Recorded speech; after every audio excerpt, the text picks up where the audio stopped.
Maayong buntag, kumusta? Og ning higayon na, no, nakaabot na ta dining dapita sa may Piaping Puti, Barangay Makabala ning atong syudad.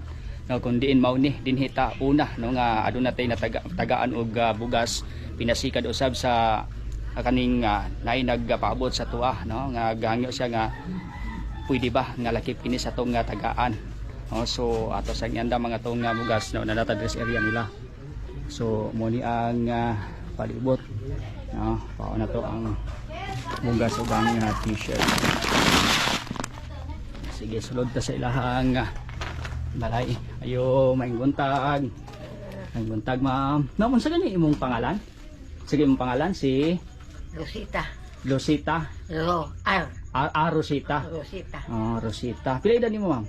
Ako. Oo. Kana. 81. Loh, 81 na. Pero di halata, ora man og bata pa. Kita, ma'am, nagaani ko diri sa inyong balay kay naay nagkuan si Muha, no? Nag-post man kami dito sa Facebook. Naay nag-comment nga ikaw ang usa dapat namon tagaan.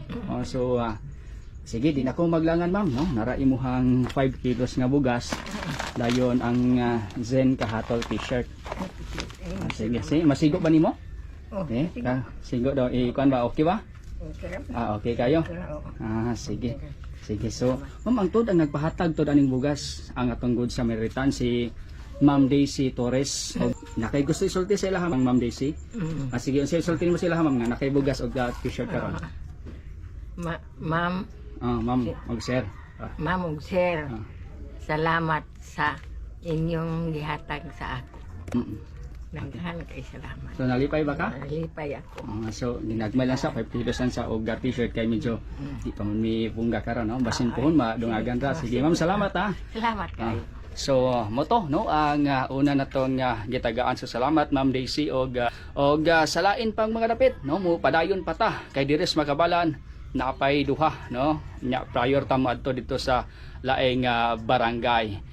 Og salamat sa inyong pagsuporta. Kini lamang si Zen Kahatol.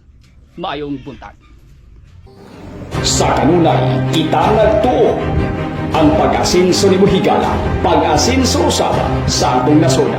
Buot sabton kung tabangan nimo ang imong kaugalingon nga moasinso. Sa malawang nga mitapang ka nga moasinso ang Pilipinas.